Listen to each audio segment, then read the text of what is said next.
ჩვენ ირგვლივ არსებული ხმაური უფრო ხმამაღალი ხდება, ვიდრე ოდესმე. ყველგან გვაიწულებენ ავირჩიოთ მხარე, გავავლოთ ზღვარი.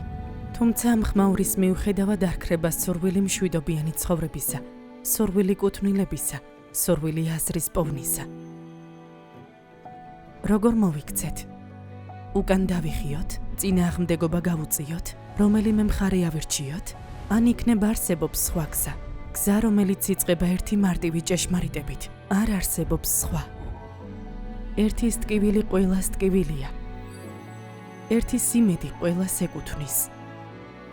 ადამიანთა ჯგუფები ყველგან აფართოებენ წრეს, ჩვენ.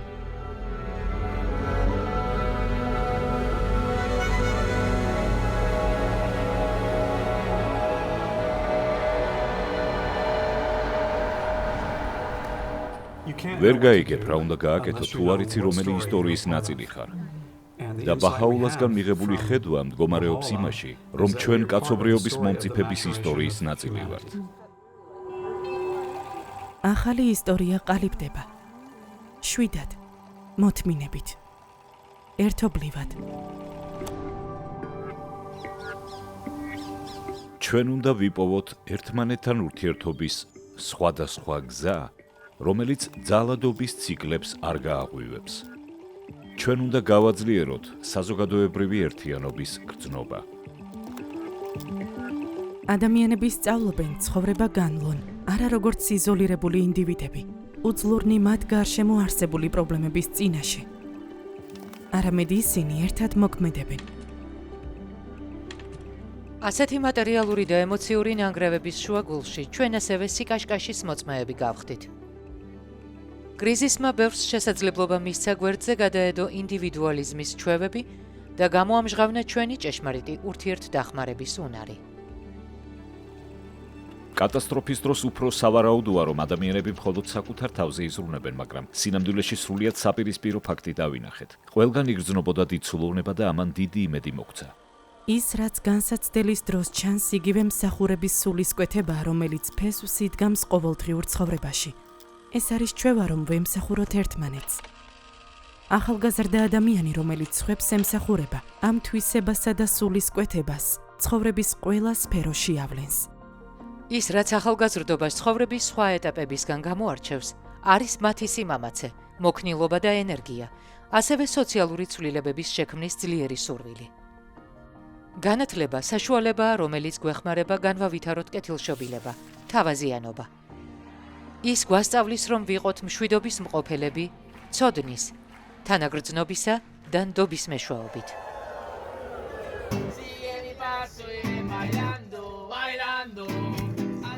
როდესაც შეთანხმებულობას, მსახურებას, ურთიერთობებსა და ღირებულებებს ცენტრალურ ადგილს ვანიჭებთ, უეცრად ჩვენი ნამდვილი ბუნება ცოცხლდება.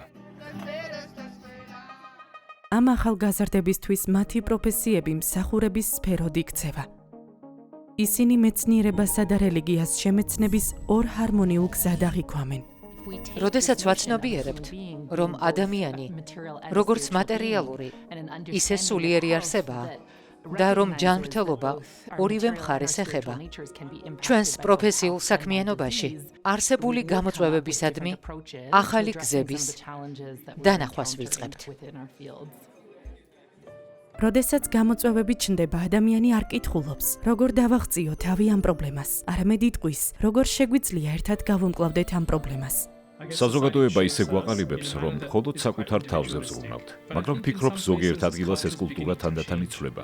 ბევრი რამის მიღწევაა შესაძლებელი, როდესაც ადამიანები თანამშრომლობენ. ეს ახალი ცნობიერების დასაწყისია. საზოგადოებრივი ერთიანობის გრძნობა, რომელიც ყველგანთან დაჰყვება თითოეულ ადამიანს.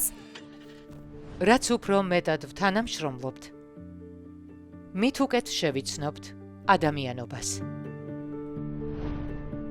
ოჯახებშიც განახლებული აზროვნება ჩნდება. ისინი თავს თვლიან არა როგორც განცალკევებულ ოჯახებად, არამედ გვერდიგვერდ მოქმედ საზოგადოების წევრებად. ისინი ერთად იღებენ გადაწყვეტილებებს და ერთმანეთს მხარს უჭერენ. ეს მსახურების მოდელი სცდება ოჯახს. მეზობლებისთვის სამაგალითოა და შთამაგონებელია, როდესაც ხედავენ, რომ მამა არა მხოლოდ ოჯახის მარჩენალია, არამედ თავადაც მონაწილეობს შვილების მორალურ აღზრდაში, თავის მეუღლესთან ერთად. როდესაც ჩვენს ოჯახში ერთიანობაა, ჩვენ შეგვიძლია ჩამოვაყალიბოთ ასეთივე საზოგადოება და როდესაც საზოგადოებაში ერთიანობა და სიყვარულია, მხოლოდ ამის შემდეგ შეიძლება რომ მისი სინათლე მთელ მსოფლიოში გავრცელდეს. ფორმას იძენს არა მხოლოდ თანამშრომლობა. საყოველთაოდ მიღებული შეხედულებები ქრება, თავარი სურვილი სამყაროს უკეთესობისკენ შეცვლაა. როდესაც ვსაუბრობთ იდენტობაზე, პირველ რიგში გვახსენდება ეთნიკური წარმომავლობა, ეროვნება, რელიგია, სქესი, მაგრამ შემდეგ ხვდებით, რომ ჩვენთან დაყოლილი გვაქვს ისეთი კეთილშობილური თვისებები, რაც მკაცრი იდენტობის საზღვრებს ცილდება. დღევანდელი განხეთქილების საფუძველი იდენტობის კრიზისია. ბაჰაის სწავლება გვთავაზობს სხვა გზას, სულიერ იდენტობას, რომელიც კაცობრიობას ერთ ოჯახად ხედავს. ერთიანობის ხელშეწყობის მიზნით თავად ლიდერობის შესახებ წარმოდგენა იცვლება და განიხილება როგორც წმინდა ნდობა, თავმდაბალი მსახურების აქტი. ჩვენ ხშირად კონკურენციას პროგრესისთვის აუცილებელ პირობად აღვიქვამთ, მაგრამ გვიბიძგებს კი ეს იმისაკენ, რომ სხვებსაც დავეხმაროთ წარმატების მიღწევაში.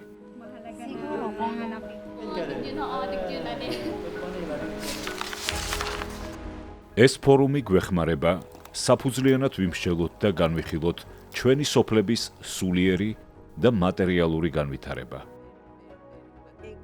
სადაც არ უნდა იკრიბებოდნენ ადამიანების სწავლისთვის, გადაწყვეტილების მიღებისთვის, შექმნის მიზნისთვის, აღმოაჩენენ, რომ პროგრესის საერთო ისტორიის მთავარი გმირები ხდებიან. ბაჰაი თემის პასუხისმგებლობა გენდერული თანასწორობისა და სამართლიანობის მიმართ დაფუძნებულია შეხედულებაზე, რომ ყველა ადამიანი შექმნილია იმისთვის, რომ წინ წაწიოს მარადიულ განვითარებაში მყოფი ცივილიზაცია და რომ გენდერული თანასწორობა მშვიდობის აუცილებელი წინაპირობაა. რამდენიმე ქალმა დიდი სურვილი გამოთქვა დახმარებისა და განაცხადეს, რომ ყველაფერს გააკეთებენ იმისათვის, რომ სოფელში საშუალო სკოლა დაარსდეს. ამ პროექტმა ბევრ ადამიანს გაუღვიძა სურვილი, რომ კვლავ დაკავშირებოდნენ მიწას და ხელახლა აღმოეჩინათ მიწათმოქმედების სიამოვნება.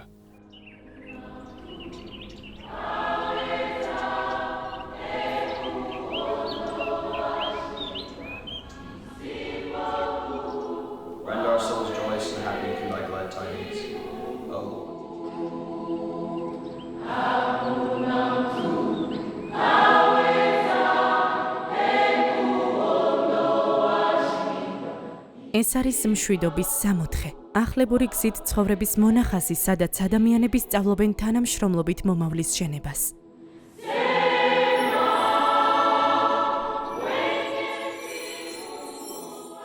ბაჰაის ეროვნული სალოცავი სახლი საზოგადოებისთვის იმედის წყაროდ იქცევა.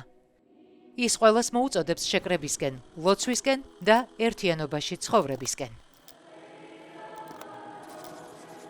ხელოვნების ზეიმებმა განამტკიცა ადამიანების რწმენა სიკეთისადმი. ხელოვნება დიდი ძალაა, რომელიც აკავშირებს ხალხს. არსებული გარემო სალოცავ სახლში გულს იმედით აავსებს. ამ თავშესაფრების აშენებას მრავალი თაობის ძალისხმევა დასჭირდება.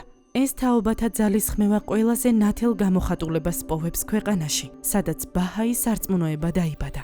ეს პროცესი უკვე 150 წელი მიმდინარეობს და მხოლოდ მაშინ, როცა სრული სურათი წარმოიქმნება, შეგვიძლია უკან მოვიხედოთ და ვთქვათ, ისინი აშენებდნენ ამ საზოგადოებას, ქმნიდნენ გარემოს, სადაც ქალები უფრო წარმატებულები იყვნენ, სადაც ბავშვების განათლება საზოგადოების მთავარი საზრუნავი იყო, სადაც თანამშრომლობას და გადაწყვეტილების ერთობლივად მიღებას ცენტრალური ადგილი ეჭირა.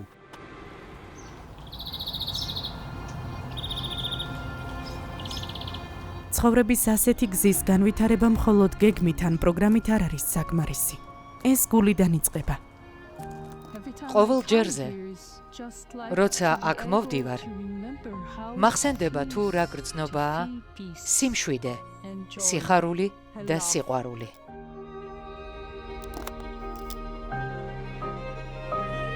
როდესაც ჩვენი გულები სიკეთით ივსება ყველასადმი, ვინც გზაზე გვხვდება, რაღაც იცვლება, არავის აღვიქვამთ უცხოდ. სადაც სიხარულია, იქ იმედიც არსებობს. იმედი სიხარულის პოვნაში გეხმარებათ.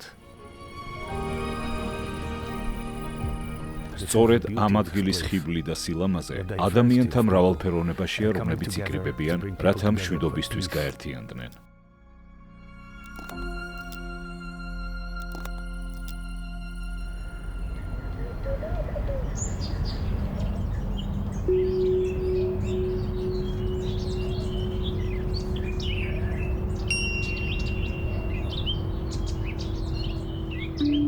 ყველა ამ საშუალებით მანძილი ჩვენ შორის ქრება.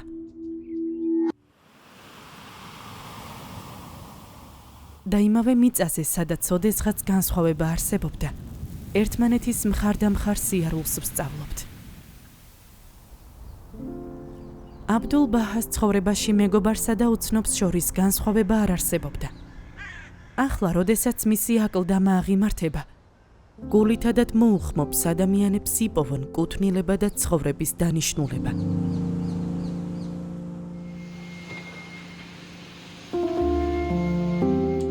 ჩვენთან ერთად მუშაობენ ებრაელები, დრუზები, არაბი მუსლიმები, არაბი ქრისტიანები. ყველა ერთი ჭერის ქვეშ გაერთიანდა.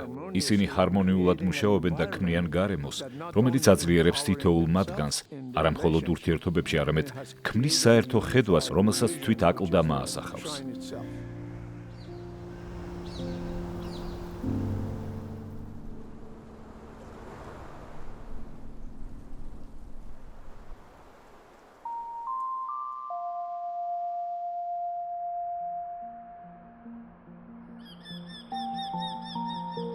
კაცობრიობის ისტორია დაცემის კი არა,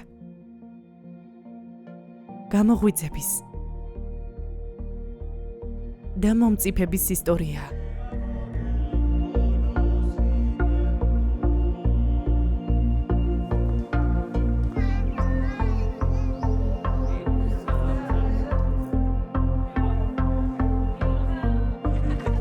მსახურების ყოველი აქტით, მოქმედების ყოველი გამოხატვით, კაცობრიობის ერთიანობა უფრო და უფრო თვალსაჩინო ხდება. შვიდად, მოთმინებით, ერთობლივად.